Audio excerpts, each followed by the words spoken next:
Some towns die slowly, fading away as people move to cities and highways bypass their main streets. But other towns, they refuse to die. They cling to existence through methods that defy explanation, through bargains that should never have been made. What you're about to hear are 5 stories that were documented, witnessed, and verified. And they'll make you think twice before taking that scenic route through unfamiliar territory. Picture this. You're driving through rural Pennsylvania in the dead of winter, and you come across a town called Hollow Creek. The year is 2022, and nothing about this place makes sense. There's smoke rising from chimneys, cars parked in driveways, snow shoveled from walkways, but there's not a single person in sight. This is exactly what happened to Marcus Webb, a pharmaceutical sales rep who made the mistake of stopping for gas. The gas station was operational. Pumps worked. The door was unlocked. Marcus went inside to pay, and that's when things got strange. The cash register was on, the coffee was fresh, the candy bars were all perfectly arranged. But nobody was there. He called out, nothing. He checked the bathroom, the storage room, even walked around back. Empty. He left $40 on the counter and filled his tank, feeling increasingly uneasy. Then he noticed something that made his blood run cold. Every house he could see had curtains that were moving. Just slightly. As if someone was watching him from behind every window in town. Marcus got back in his car and started driving. That's when he saw the children. 5 of them, standing in the middle of the road, completely still, wearing clothes that looked decades out of style. He slammed on his brakes.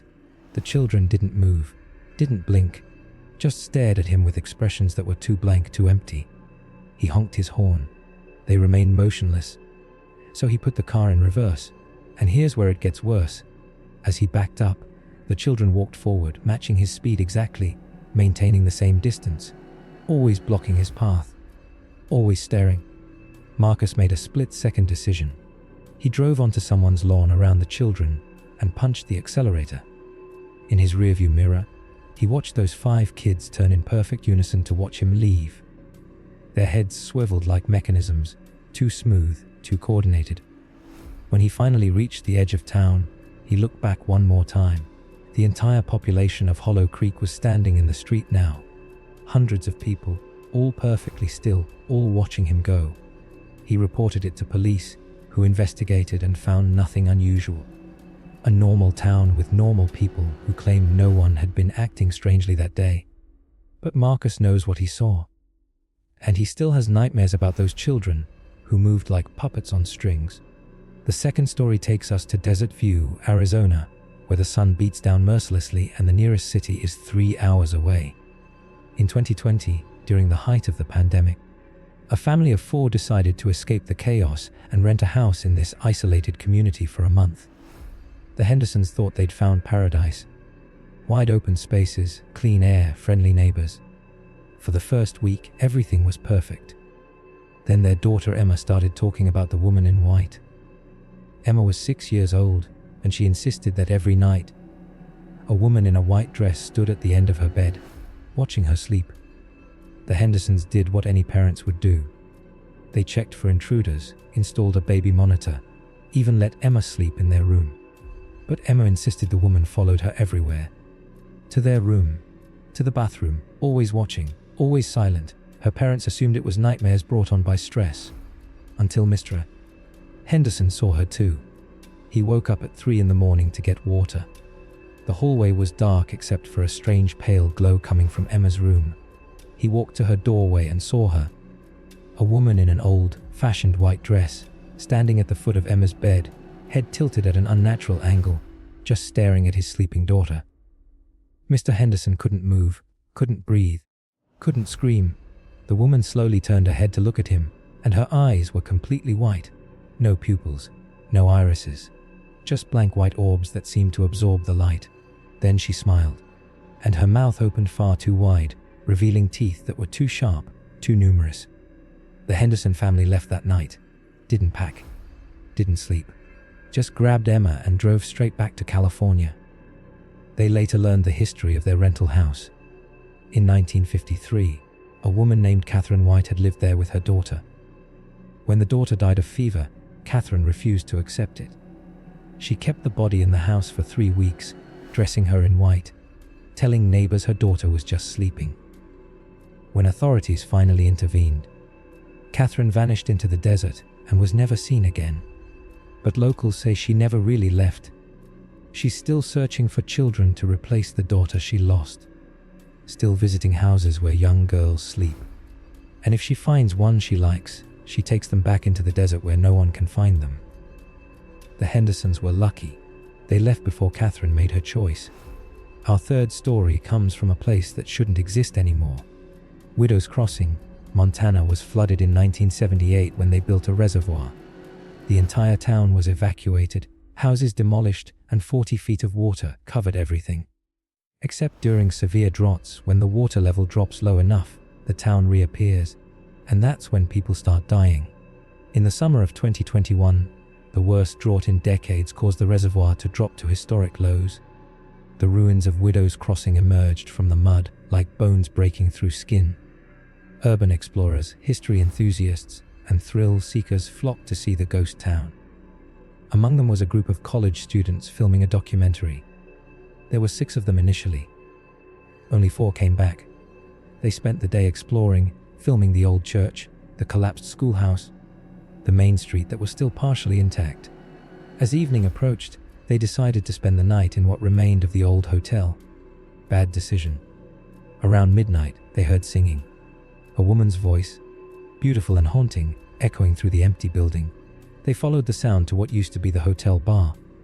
And there she was, a woman in a 1970s dress, sitting at the bar, singing to herself.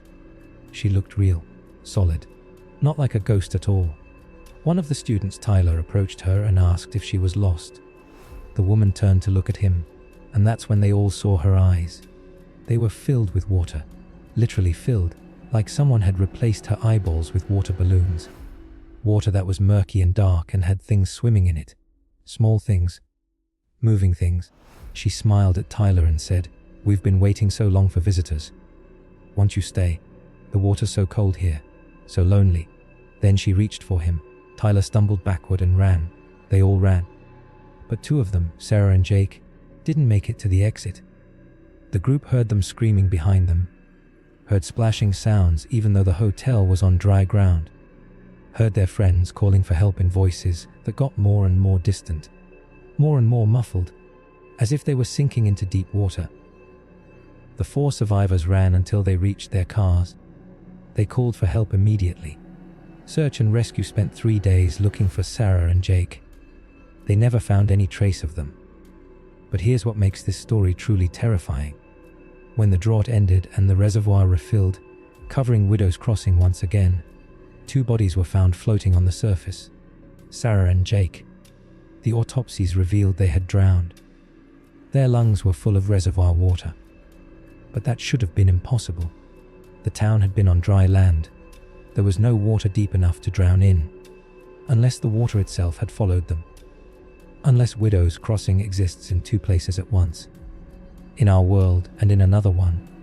A drowned world beneath the reservoir, where everyone who died in the flood is still there, still waiting, still singing songs in empty bars and pulling visitors down into the deep. The 4th story is about a town that feeds on secrets. Whispering Pines, Oregon looks like every other coastal town. Tourist shops, seafood restaurants, a pier where locals fish for salmon. But if you stay longer than a day, you'll notice something off. Everyone whispers. Conversations happen in hushed tones. People lean close to each other, hands cupped over mouths, eyes darting around nervously. It's like the entire town is sharing secrets that can never be spoken aloud. A journalist named Rebecca Torres visited in 2019 to write a travel piece. She checked into a motel and immediately noticed the strange behavior. When she asked the motel owner about it, the woman leaned in close and whispered, "It listens. Always listens. Never speak your truth out loud here, or it will take it from you."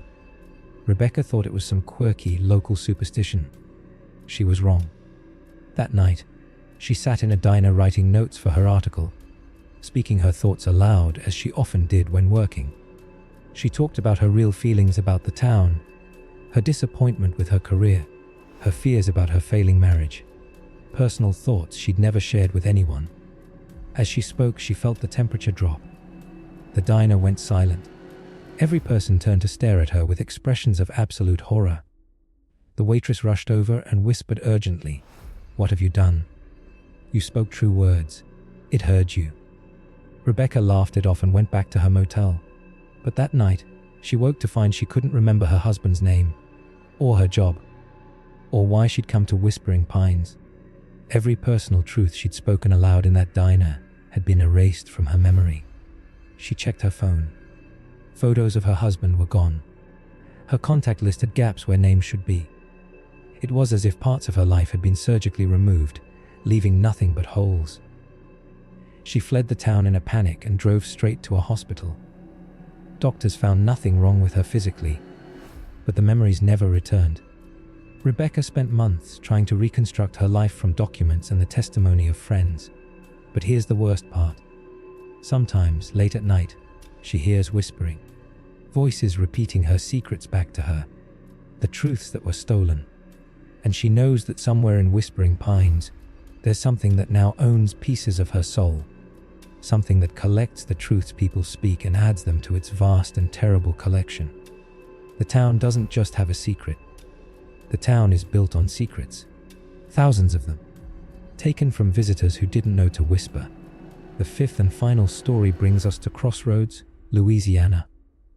And if you know anything about Southern folklore, that name alone should make you nervous. Crossroads is where deals are made, where boundaries between worlds grow thin, where something waits for people desperate enough to trade their future for their present. In 2023, a man named Daniel Cross drove to Crossroads with nothing left to lose. He'd lost his job, his house, and his wife had left him, taking their daughter. He'd heard rumors online about the town, about the intersection at the center of Crossroads where, at midnight on a moonless night, you could make a deal. He didn't believe in magic or demons or any of that, but he had nothing else to try. He arrived at 11:30 and parked at the intersection, 4 roads meeting in a perfect cross. As midnight approached, fog rolled in, thick and unnatural. The streetlights flickered, and then, precisely at midnight, a figure appeared, not walking toward him, just suddenly there, standing in the center of the intersection. The figure looked like a man in an old suit, but something about him was wrong. His proportions didn't quite match up. His shadow fell in the wrong direction. And when he spoke, his voice came from everywhere at once. "Daniel Cross, you came to the crossroads. You want your life back, your job, your family, your happiness. I can give you all of that. The price is simple, 7 years of prosperity. Then you belong to me." Daniel was terrified but also desperate. He agreed.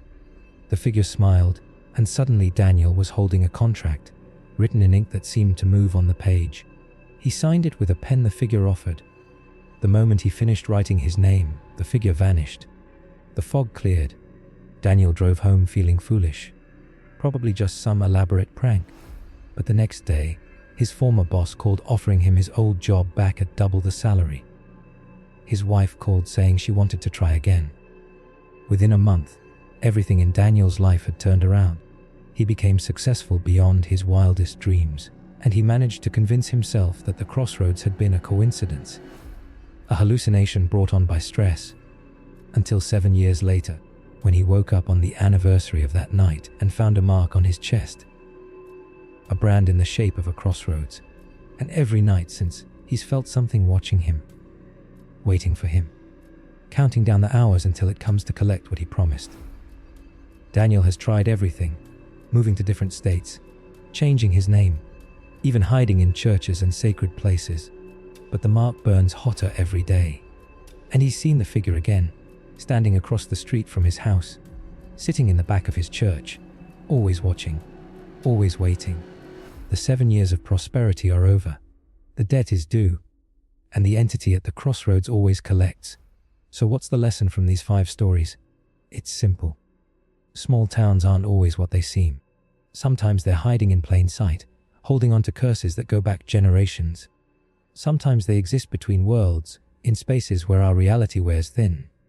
Sometimes they're hungry, and sometimes they're just waiting for someone like you to drive through. Someone who doesn't know the rules. Someone who doesn't whisper when they should. Someone willing to make a deal they can't afford to keep.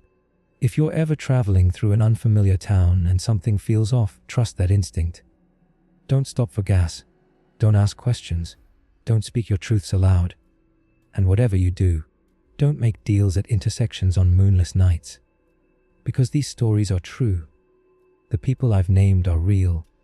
The towns exist on maps you can find if you look hard enough.